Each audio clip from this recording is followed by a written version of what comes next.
எப்படி பேச? வணக்கம். நான் பட்டுக்கோட்டை தாலுக்கா மதுக்கூர் யூனியனை சேர்ந்தேன்னா ஆலத்தூர் வில்லேஜ். எங்கள் ஊருக்கு இது சம்மந்தமாக சார் வந்தாங்க. வரும்பொழுது உங்கள் ஊரில் நீர்நிலை ஏரி புறம்போக்கெல்லாம் என்ன நிலையில் இருக்குதுன்னு கேட்டாங்க.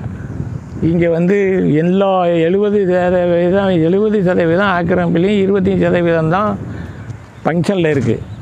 இந்த நிலையில் கல்லணை கால்வாய் திட்டத்தில் கீழே தரைத்தளம் போடுறதா கவர்மெண்ட் அறிவிச்சிருக்குது. அந்த தரைத்தளம் போடுவதனால இந்த விவசாயிகளுக்கு எந்த பலனும் கிடைக்காது. அவங்க வேணால் சொல்லலாம், நீர்மட்டத்தை நான் நேராக கொண்டு விடுறேன் கடல்லன்னு சொல்லிக்கிட்டு இருக்காமே தவிர இது விவசாயிகளுக்கு பயனுள்ளதாக இருக்காது. விவசாயிக்கு அதில் செலவழிக்கிற தொகையை, அந்த தொகை யாருக்கு போய் சேரும்னா ஆற்றுலேயே மண்ணள்ளி ஆற்றுலேயே கான்ட்ராக்டுக்காரனுக்கு தான் லாபத்தை தருமே தவிர அதில் விவசாயிக்கு லாபம் தராது. ஒன்று. இன்னொன்று என்னென்னு கேட்டீங்கன்னா, முழுமையாக இந்த நாட்டை நல்லா வாழ வைக்கணும்னு அரசாங்கமும் மத்திய அரசும் மாநில அரசும் அக்கறை கொண்டால் இதை என்ன செய்யணும்னா, இந்த தமிழகத்தில் இருக்கக்கூடிய ஏரிகளை மொத்தத்தில் அகற்றி இந்த தண்ணியை வீணாக்காமல் சேமித்து, நீங்கள் காவேரி கரையிலேருந்து இங்கே தண்ணி வர்றதை விட அந்தந்த ஏரியாவிலையும் தண்ணியை சேமித்து வச்சா அந்தந்த ஏரியாவுக்கு நீர்மட்ட லெவல் சரியாக இருக்கும். இன்றைக்கி இன்னும் 2 மாதம் போயிடுச்சுன்னா போரை போட்டு இந்த வெளி பூரா இறைச்சி வெறும் இதாக போயிடுது. இது தண்ணி அடுத்து போருக்கே தண்ணி கிடைக்க மாட்டேங்குது. அப்போ இந்த ஏரியில் தண்ணி இருந்தால் அந்த போருக்கு தண்ணி கிடைக்கும், நீர்மட்டம் வெளியில் வரும்.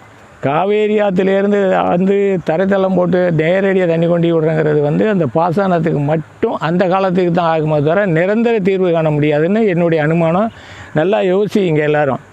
இது நேராக தண்ணி கடலுக்கு தான் போகிறதுக்கான வழிகளை வகுக்குமே தவிர அந்த காசை செலவழித்து இது மாதிரி ஏரிகளை ஆக்கிரமிப்பு அகற்றி இந்த எங்கள் ஊர் ஏரி, இது பழைய ஏரி. இந்த பழைய ஏரி ஒரு சைடு வீடு இருக்குது. அந்த வீடு இருக்கிற இது சர்வே நம்பர் 108. இந்த 108 கவர்மெண்ட்டு 128, 108ன்னு பிரித்து அங்கிட்டு பட்டா கொடுத்து கொஞ்சம் குடியிருப்பு இருக்குது. அது எல்லாமே ஆக்கிரமிப்பும் இந்த ஏரியாவும் அங்கிட்ட உள்ள தென்னந்தோப்பும் கிட்டத்தட்ட ஒரு 40 ஏக்கர் 50 ஏக்கர் ஆக்கிரமிப்பு பண்ணியிருக்காங்க. அது போக மிச்சம் கிடக்க மொத்த டோட்டல் பரப்பளவு எனக்கு சரியாக தெரியலை, 100 ஏக்கருக்கு மேலே இருக்கும்.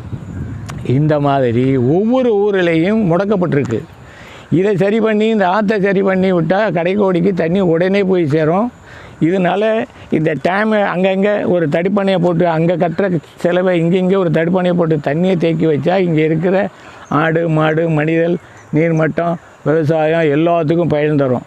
பட்டுக்கோட்டையில் ஒரு தடுப்பணை போட்டு ஒரு தண்ணி தேக்கி பாசனத்துக்கு போகுது, அது நிறைய நிலம் பாயுது.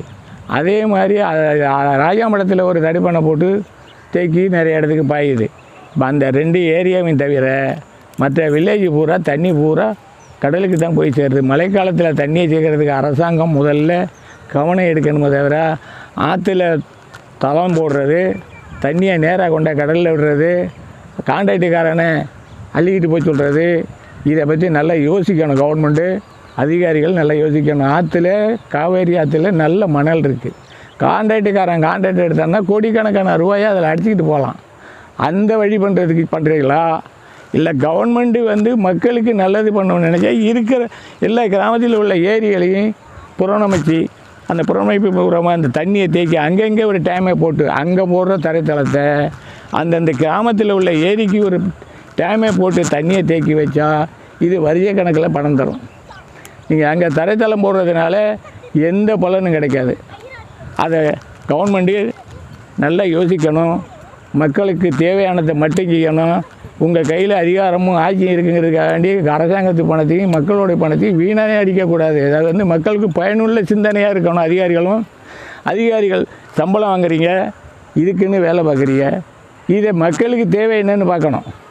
இதை விட்டுட்டு நமக்கு சம்பளம் கிடைச்சா தானே மேலே இருக்க அதிகாரி சொல்கிறான், மேலே இருக்க அரசியல்வாதி சொல்கிறான், அந்த உத்தரவை நாங்கள் நிறைவேற்றுறோம்னு சொல்லி பண்ணீங்கன்னா இது மக்களுக்கு பயனுள்ளதாக இருக்காது. நீங்கள் செய்கிற மக்களுக்கு செய்கிற தீங்காக தான் இருக்குமே தவிர நல்ல காரியமாக இருக்காது. நான் சொல்கிறேங்கிறதுக்காக இல்லை, இதை நல்லா யோசிச்சு பாருங்கள். அந்தந்த வில்லேஜ்லேயும் நிறைய ஏரி குளங்கள் ஆக்கிரமித்து தூத்து கிடக்கு. அந்த ஆக்கிரமிப்பு அரசாங்கம் தான் எடுக்க முடியும் தவிர அந்த கிராமத்தில் உள்ளவங்க எடுக்க முடியாது. அந்த முறையை கையாளணும். அங்கே அந்தந்த ஏரிக்கும் ஒரு டைம் போடணும். அந்த டைம் மூலமாக பல சலுகைகள் இருக்குது. நீர்மட்டமும் கிடைக்குது, மாடு ஆடு தண்ணி குடிக்குது, மனித குளிக்கிறாங்க, விவசாயத்துக்கு தண்ணி கொண்டு போகிறதுக்கு பாசனத்துக்கு வழியை ஏற்படுத்தி கொடுத்தீங்கன்னா பாசனத்துக்கு ஆகுது. தென்னை வளர்ச்சி எங்கள் ஏரியா பூரா, இந்த பட்டுக்கோட்டை பேராவணி ஏரியா பூரா தென்னை தான். இந்த தென்னைக்கு அந்த தென்னையில் வந்து ஒரு நல்ல அரசாங்கத்துக்கும் விவசாயிகளுக்கும் ஒரு வருமானம் தரக்கூடிய பணப்பயிர் இது. இந்த பணப்பயிரை கவர்ந்து பண்ணுறதுக்கு எங்களால் முடியலை. என்ன முடியலைன்னா, ஒரு குறிப்பிட்ட கால பேர்கிட்டே போர் இருக்குது. மற்றவங்கக்கிட்ட எல்லாம் போர் இல்லாமல் அந்த செடியெல்லாம் வீணாக போயிடுது. அப்போ இந்த மாதிரி நீர்மட்டம் கிடைக்கும் பொழுது எல்லோரும் பகிர்ந்துக்கலாம். மற்றவர்களுக்கு வந்து தண்ணி அந்த போர்காரர்கிட்ட இன்னொருத்தர் கேட்கணும்னா அவருக்கு மிஞ்சினா தான் கொடுப்பார். அவருக்கே பத்தலைங்கும் பொழுது மற்றவங்களுக்கு கொடுக்க முடியாது. அப்போ இந்த தண்ணி தேங்கி அவருக்கு சரியான சப்ளை இருந்தால் அந்த தண்ணியை பாய்ச்சி இன்னும் 2 பேர் சாவடி பண்ண முடியும், இன்னும் 4 பேர் பயன்பெறலாம். இப்போ ஒவ்வொருத்தரும் போர் போட்டுக்கிட்டவங்க அவங்களால கவர்ந்து பண்ண முடியலை. மற்ற நிலமெல்லாம் தரிச்சாக கிடக்கு, இல்லை காய்க்கலை, வரட்டு மரமானிக்கு. இதுக்கெல்லாம் காரணம் நீர்மட்டம் கீழே போடுறது தான் காரணம். இதை நல்லா யோசித்து பார்க்கணும் கவர்மெண்ட்டு அதிகாரிகள். மறுபடியும் இந்த ஏரியில் தண்ணி நின்னால் இந்த ஏரியாவில் உள்ள போர் பூரா நல்ல தண்ணி கிடைக்கும். அப்போ அவங்களுக்கு நல்ல தண்ணி கிடைக்கும் பொழுது அவங்களும் இறச்சிக்கிடுவாங்க, மற்றவங்களுக்கும் தண்ணி விடலாம். அப்போ அவங்களுக்கே தண்ணி பத்தலைன்னா மற்றவங்களுக்கு தண்ணி விட மாட்டாங்க. அவங்கள தான் தான் தற்காத்துக்கொள்ளதுமே தவிர மற்றவங்களை பாதுகாக்க முடியாது. இதுதான் அரசாங்கம் செய்ய வேண்டிய வேலை. அரசாங்கம் அது மாதிரி செஞ்சால் தான் மக்களை கவர்ந்து பண்ண முடியும். இதை விட்டுட்டு அரசியல்வாதிகளும் அதிகாரிகளும் இருந்த இடத்துல இருந்துக்கிட்டே நீங்கள் அரசியல் பண்ணுறதும் அதிகாரம் பண்ணுறதுங்கிறது மக்களுக்கு விரோதமாக போயிடுமே தவிர அது வந்து மக்களை கவர்ந்து பண்ணுறதுக்கு முயற்சி எடுங்கள். தயவு செய்து கேட்டுக்கொள்கிறேன். நன்றி.